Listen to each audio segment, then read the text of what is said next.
चार दोस्त अंधेरी रात में एक तालाब के किनारे बैठे थे। तालाब के चमकीले पानी में पूनम के चांद का अक्स काफी लुभावना नजर आ रहा था।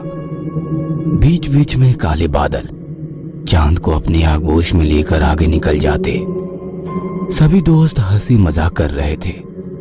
बीच में बहुत सारी खाने की चीजें और शराब भी रखी हुई थी। सभी दोस्त मिलकर बड़ी चाव से उन चीजों पर हाथ साफ कर रहे थे। भाई कोई डरावना किस्सा सुनाओ ना। और राकेश किस्सा सुनाने लगा।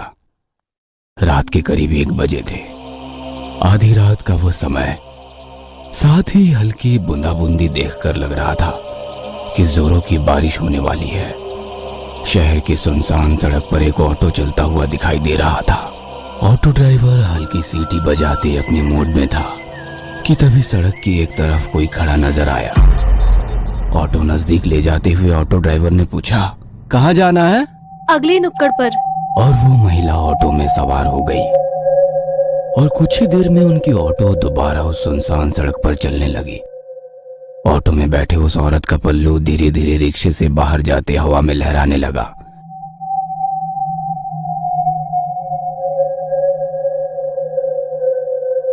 मैडम जी, आप कहीं जॉब करती हैं क्या? नहीं तो क्यों? मतलब आप इतनी रात को इस सड़क पर खड़ी थी, इसलिए पूछा। वैसे आपको जाना कहाँ है? आगे नुक्कड़ पर जो पीला बंगला है ना, मैं वहीं रहती हूँ।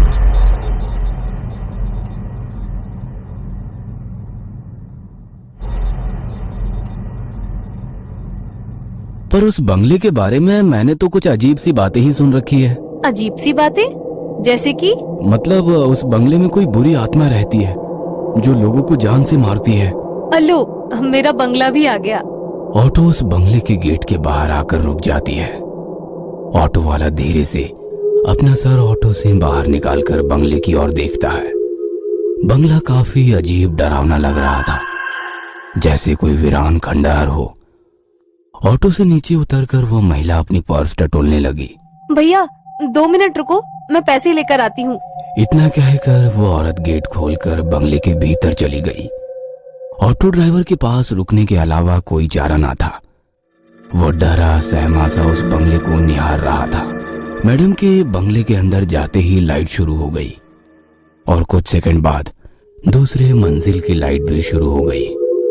उस औरत ने खिड़की का पर्दा सरकाया और ऑटो वाले से कहा, भैया 500 का छुट्टा है ना? उसकी आवाज सुनकर ऑटो ड्राइवर ने कहा, जी हाँ मैडम जी, छुट्टा है मेरे पास। इतना कहकर ऑटो ड्राइवर अपने पॉकेट में से छुट्टे पैसे निकालकर गिनने लगा कि तभी उस औरत का हाथ उसके सामने आ गया, जिसमें 500 रुपए थे। हाथ पूरी तरह से सफेद पड़ चुका था।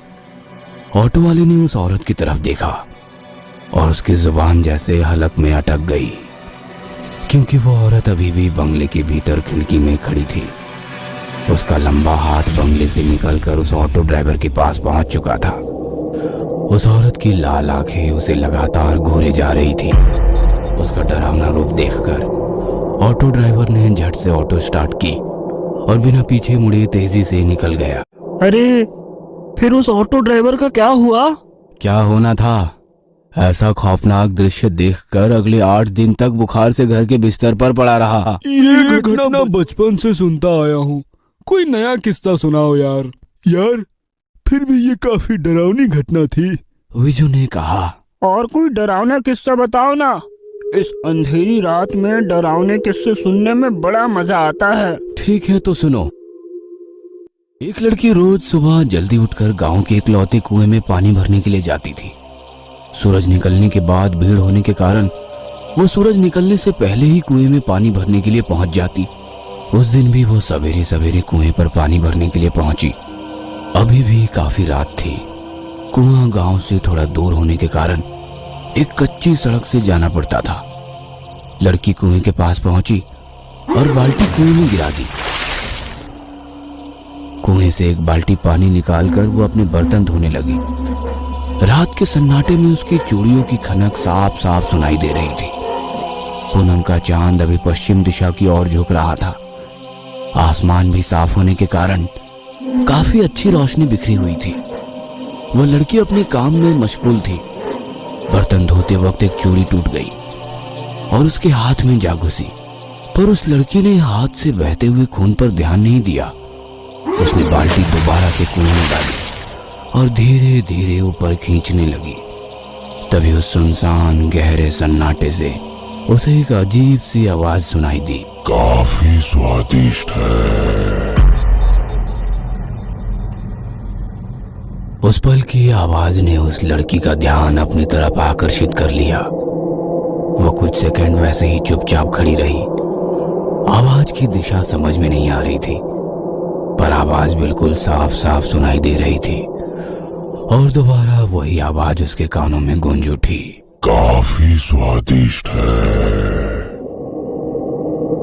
वो चारों तरफ अपनी नजरें घुमाते हुए बाल्टी को ऊपर की ओर खींचने लगी।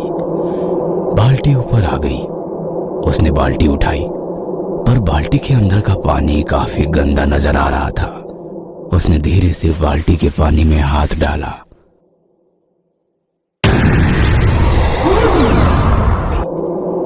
उसने उस बाल्टी को वैसे ही कुएं में फेंक दिया और भागने की कोशिश में बाल्टी की रस्सी उसके पैर में अटक गई और वो धड़ाम से नीचे गिर गई। वह लड़की काफी डर गई थी। डर के मारे वो पैरों में लिपटी हुई रस्सी खोलने की कोशिश करने लगी कि तभी उस गहरे में वैसे ही दोबारा किसी की आवाज आने लगी। आवाज धीरे धीरे गूंजने लगी, जैसे कोई कुएं की दीवारें चढ़कर ऊपर आ रहा हो, इस तरह की आवाजें। जमीन पर गिरी लड़की कुएं की ओर देखकर उस रस्सी को पैर से छुड़ाने की कोशिश कर रही थी, पर लग रहा था कि वो रस्सी धीरे धीरे पैरों को कस के जकड़ रही हो। वह लड़की काफी डर गई थी। उसके दिल की धड़कनें उसको खुद भी सुनाई दे रही थी। बदन पसीना पसीना हो गया था। आंखों में मौत का खौफ साफ साफ दिखाई देने लगा। जैसे तैसे वो रेंगते हुए वहां से दूर जाने की कोशिश करने लगी और अगले ही पल सब कुछ शांत हो गया। न किसी की आवाज, ना कोई आहट, बिल्कुल खौफनाक सन्नाटा चारों ओर फैला हुआ था। उसने अपनी खौफ भरी नजरों से कुएं की ओर देखा। वहां पर उस जगह कोई भी नहीं था। वह अकेली वहां पर थी। वह लड़की दोबारा अपने पैरों में अटकी रस्सी छुड़ाने की कोशिश करने लगी और फिर एक अजीब सी आवाज उसके कानों पर पड़ी। धीरे से अपनी नजरें उठाकर उसने कुएं की ओर देखा और सन्न रह गई।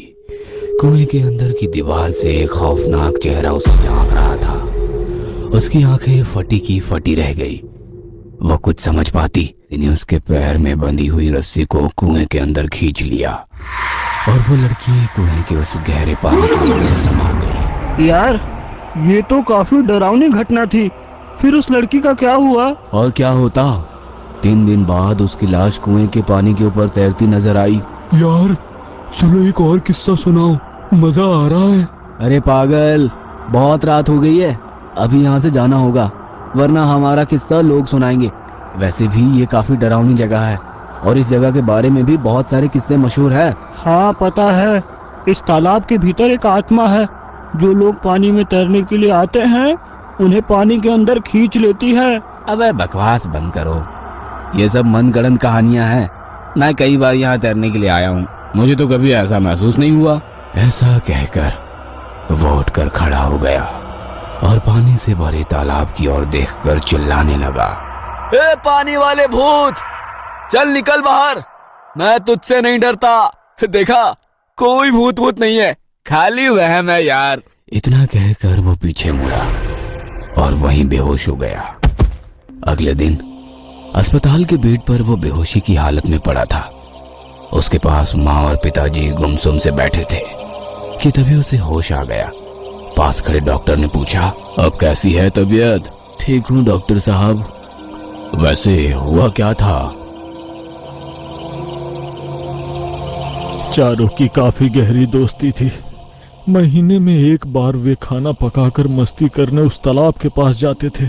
2 महीने पहले भी वह तालाब के पास पहुंचे। हमारा राकेश उस दिन थोड़ी देर से पहुंचा, पर वहां पहुंचने के बाद देखा तो तालाब के पास उसके दोस्तों का सारा खाने का सामान बिखरा पड़ा था। उसने सबको फोन किया पर किसी का भी फोन नहीं लग रहा था। वो परेशान होकर घर वापस आया। और उसके दोस्त? सभी की लाशें 2 दिन बाद पानी में तैरती मिली। पुलिस कहती है एक दूसरे को बचाते वक्त सभी डूब गए, पर कहते हैं कि तालाब के अंदर के पिशाच ने सबको निगल लिया। मेरा बेटा महीने में 1 बार खाना बनाकर तालाब के किनारे अपने दोस्तों को मिलने जाता है। उसका मानना है कि वे सब आज भी जिंदा हैं। पता नहीं ये सब कब खत्म होगा।